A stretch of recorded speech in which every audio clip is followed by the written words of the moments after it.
Hi guys, welcome to another podcast from Safety Pod International. This time we are joined by a former ex-police officer with 15 years experience behind him, Andy Heald. How are you doing, my friend? I'm doing very well, Palkesh. Thank you for having me over. Yeah, it's an absolute pleasure. Not a problem at all. We want to dive straight in, Andy, on your background. So do you want to give us a little bit of an idea in, what part of the police you were working in and for how long perhaps, and we'll start from there. Yes, so joined the police in 2004. Worked in a variety of different roles, on the street, uniform, plain clothes. Did almost 15 years service and finished at the rank of sergeant. During my service, I became qualified as a custody sergeant. So I spent some time being in charge of a custody suite where we came across, lots of challenging individuals with complex needs, often in crisis. And I feel the safety pod, can add a lot of value to those custody environments. Andy, how often was it in the custody departments that you worked in that you would be faced with individuals that were experiencing dysregulation or some mental health concerns, which meant that on occasion you would need to place hands-on to keep people safe? Is that a common scenario within police custody departments? Oh, absolutely, yeah. I'd say probably a daily occurrence. If you think of some of your busy custody suites, you've got in excess of 40 cells. Multiple people passing through every single day. Some regulars, unfortunately, who you see the same faces day in, day out. Lots who have underlying mental health conditions as well as medical ailments, often intoxicated, dysregulated. So unfortunately, hands-on does happen and is a regular occurrence. It sounds busy. It sounds fairly complex and such a wide spectrum of individuals. When officers are in a situation where they're needing to place hands-on to maintain safety, what methods are typically utilised? Because I'm imagining the safety pods, for example, being available in custody suites and being such a really useful resource. For the forces that don't have safety pods in place, though, or any resources for this type of scenario, what do the methods look like? What sort of strategies are used? Well, when somebody's a risk to themselves or others, it starts off with a police officer sat in a cell door managing them. When the risk gets high, officers will go into the cell, sometimes multiple, and it ends up in a physical intervention. Cells have hard floors, so often the mattress is placed onto the floor to offer a bit of cushioning, and then detainees are handcuffed using the rigid handcuffs we typically see police using, leg restraints, which are also known as fast straps, and then it just ends up in prolonged restraint on the floor, which, it's not ideal for police officers. Lots of different shapes, sizes, abilities, ages. It's quite physically demanding. And then for the detainee as well, you're being held down by multiple people on the floor, in an unfamiliar environment where, it definitely causes the situation to escalate. And that's the first thing that came to my mind. It sounds like a situation of desperation.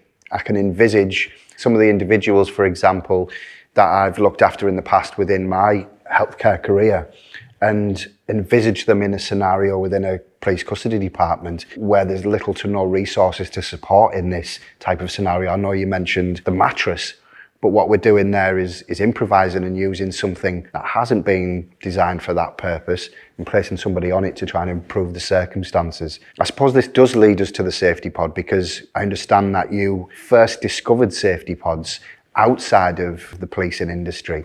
Can you tell us a bit about that first encounter with a safety pod and what your initial thoughts were when you came across one? Yeah, well, I'm now involved in the healthcare industry and I've been for almost 10 years, which is how I became aware of the safety pod. And first of all, I'm like, what is this thing, this big bean bag? And then when we started playing around with it and I was placed in it, one, I was comfortable, I could see what was going on. And then I was shocked how easily two people could secure me in the pod. And I thought, well, this reduces the injury potential to the staff members, the officers who are trying to keep somebody safe. But then it also made me not want to fight and not want to resist, because I felt comfortable and I was in a position where I could see, and perhaps we could have those conversations, start to build rapport and look at de-escalation. The benefits within healthcare especially are all too well known in relation to safety pods, and what we're starting to see is this sharing of practices from sector to sector and industry to industry, particularly from the mental health sector and the policing sector. There's quite a lot of engagement now between those two areas. What I'm thinking about is what sort of benefits would be similar within a police custody suite to that of a mental health environment, because obviously the two environments are completely different. And we might not expect to see all of the benefits that safety pods can provide and opportunities to apply a safety pod within a healthcare environment in a custody suite. So operationally, what would that look like in terms of utilising a safety pod? Can you give us an idea of what a typical scenario would look like where a safety pod could come in and be a good solution to whatever problem was within that scenario? Yeah, so it would be a case of a hostile detainee coming into custody. They could be intoxicated, dysregulated, in mental health crisis. You can't go through the booking in procedure, and it's a case of take them straight to the cell. So multiple officers take them straight into the cell.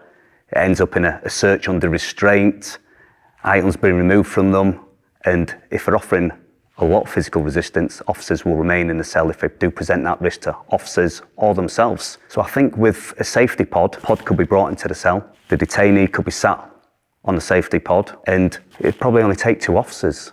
Where in the situation I previously described, you're looking at 5 officers. Right. You're looking at handcuffs, you're looking at leg restraints, limbs thrashing around.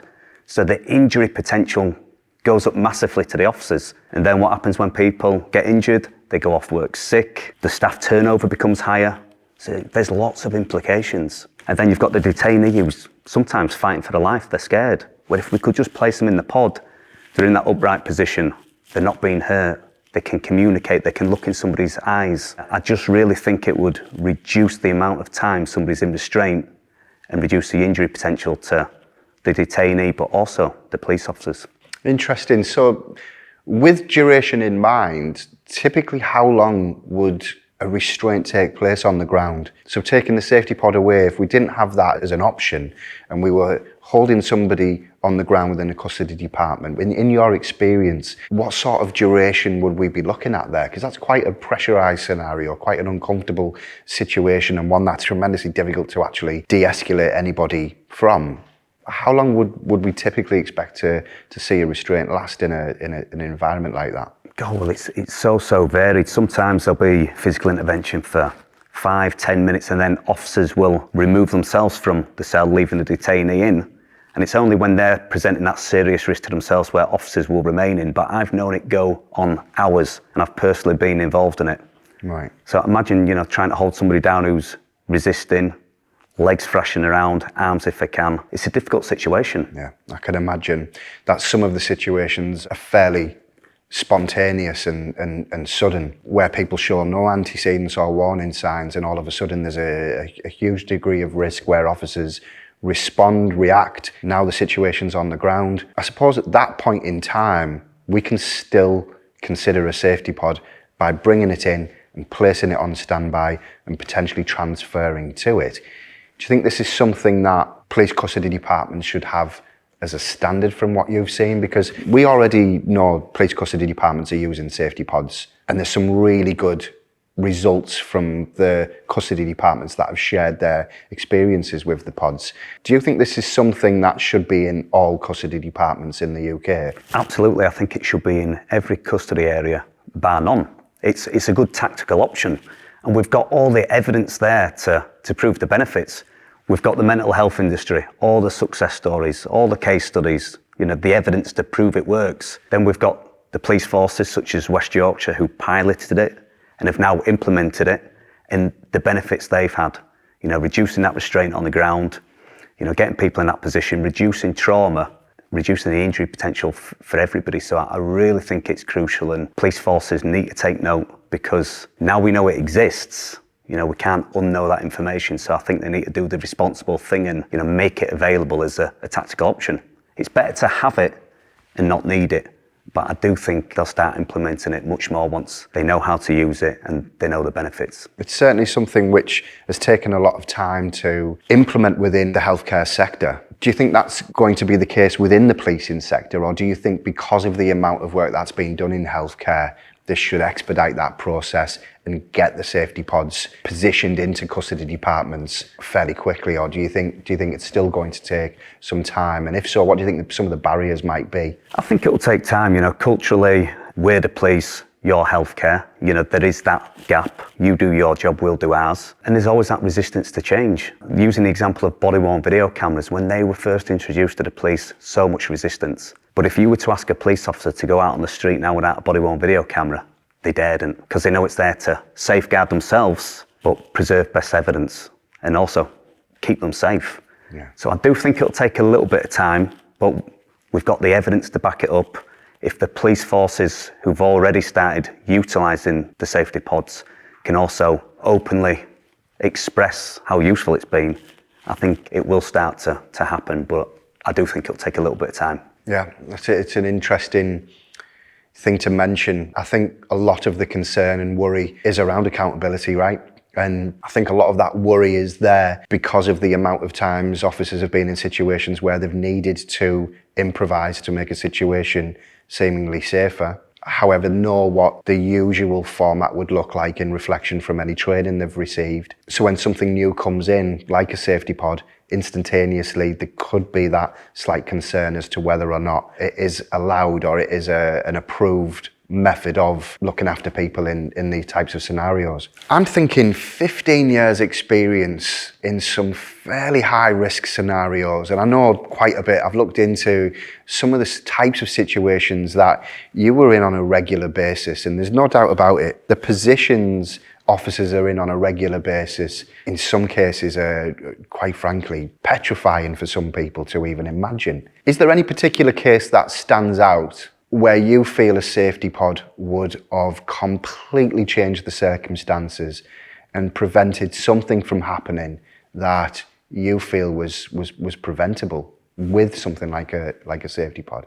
Oh, multiple occasions over my service. But one that stands to mind when we arrested a really intoxicated male in his 20s, quite physically strong, incapable. He was offering high levels of violence, really dysregulated and going through mental health crisis. So he was arrested, brought to the custody suite. Because of his presentation, we had to take him straight to his cell, making lots of noise, being extremely violent. So 5 of us took him into his cell, physically searched him under restraint, which isn't nice for anybody, the detainee or the police officers doing it. And then due to the level of resistance, the mattress was on the floor, we were physically holding them down. Quite quickly, a couple of officers were injured, with legs flying around, elbows flying around, which meant we had to circulate the staff.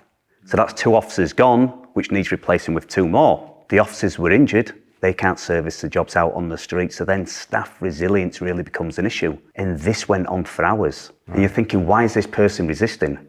Probably because they're being held down by 5 people they don't know. What position were they in on the ground? It varied, right. So sometimes we're in a more lateral position, sometimes supine, but then because the hands were behind the back due to the level of risk, you can't really stay in that supine position, so then sometimes over into prone. So it was a dynamic situation moving around. It takes a lot of energy. So then we had to circulate the remaining staff. So then officers have to come in off the street to replace us. We need a break. So then it just becomes a very staff-intensive process. Wow. And the injury potential to police officers, but also the detainee, reddening to the wrist, cuts to the wrist, bruises. It's just a situation which could have been avoided if there was a pod. It may have been a case the pod was brought to the cell, person was lifted onto the pod, maybe the handcuffs moved to that front position, leg restraints on. So I do think it can be used in conjunction. And I think that would have de-escalated the situation rather than somebody who probably thought they were fighting for their life. Yeah, really stands in my mind where the pod could have been used. One of the things I recall from my experience in healthcare was often this feeling of frustration because we're there to deliver care. And in a situation where we have no real solution, we just have to ride the wave, if you like. And that can go on for, as you've said there, an incredibly long time. I mean, hours is a horrendous thought to think that you guys were in that situation for that amount of time. It kind of hits, doesn't it? When you're there to care for people, you're there to ensure safety, but with lack of a solution or a resource, the result is we tend to do the opposite and actually create more risk and potentially more damage.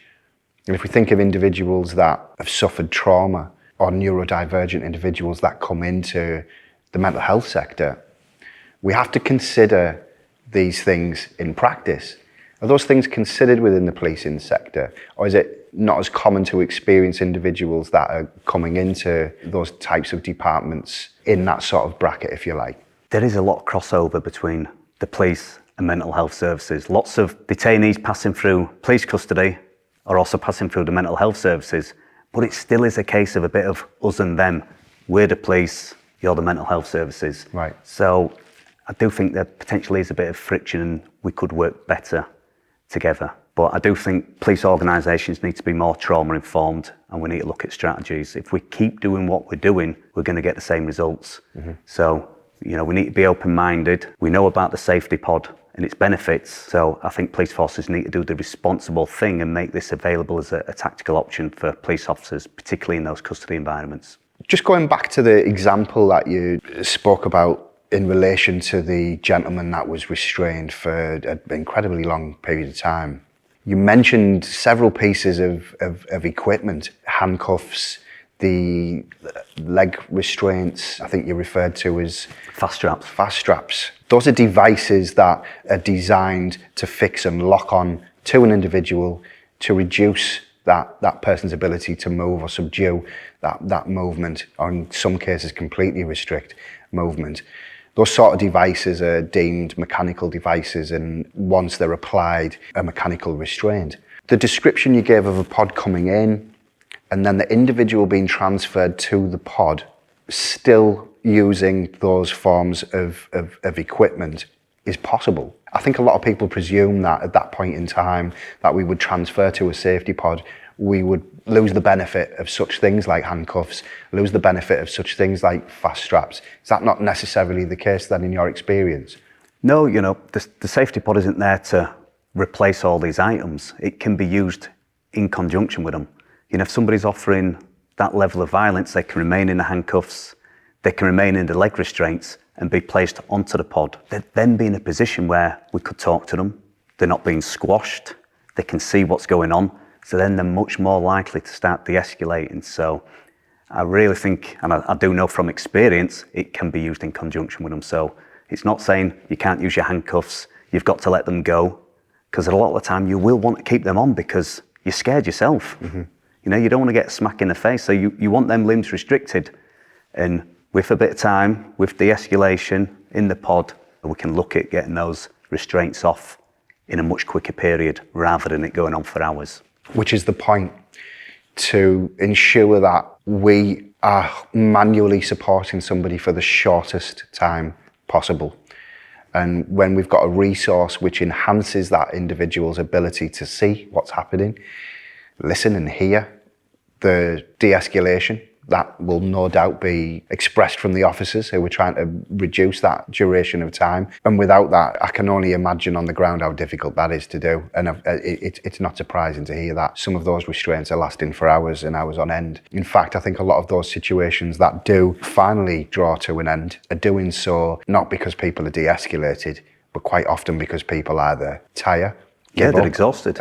Or even submit, which is quite an interesting term to use if we look at the objective, the initial objective. As an officer listening right now to this podcast, somebody who is thinking about the potential of maybe championing something like a safety pod, what would your advice be to that officer? First off, have a look on the internet. Go on your website, look at the resources available, look at the videos. If you're really curious, pick up the phone, give me a ring. Give any of the team here at Safety Pods a ring and maybe even drop in. You need to feel it. It looks good, but you really need to experience it for yourself. Know how you can be held safely and securely without feeling like you're being squashed, like you're being crushed. And I just think it's such a valuable tool. And even if you look at it from your own selfish perspective, it's going to be much easier for you to hold somebody in a pod rather than rolling around on the floor with somebody. So I think now police forces are aware they're available. They need to do the responsible thing and give the police officers the tools they need to do the job as well as they can to keep everybody safe. Detainees, but also the officers as well, because they're picking up injuries, they're picking up trauma as well. You know, we need to be balanced and look at it from both sides. Yes, I love the way you put that. It's almost a selfish act, the way you describe that, when actually everybody stands to benefit with that in mind. You know, nobody goes to work to restrain anybody. It is the worst part of any officer's day-to-day job I can imagine.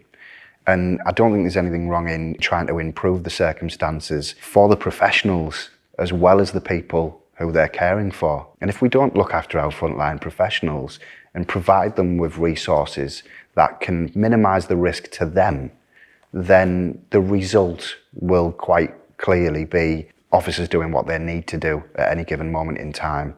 And we're back to that improvisation. So my words to an officer that was looking to champion safety pods for their police force, or just come and have a look at what we do, get in contact with us. We work with police forces quite often. You know, most of the year we're out visiting different police forces all over the world. You know, if there's a particular police force in the UK that is interested in looking at safety pods, give us a call. It's more than likely we'll come out, do a demonstration and discuss what it is we could do to support in this area of care. I know the work that you're doing, Andy, with UK patient care is very significant. It's getting traction. It's doing incredibly well. So congratulations with the work you're doing there.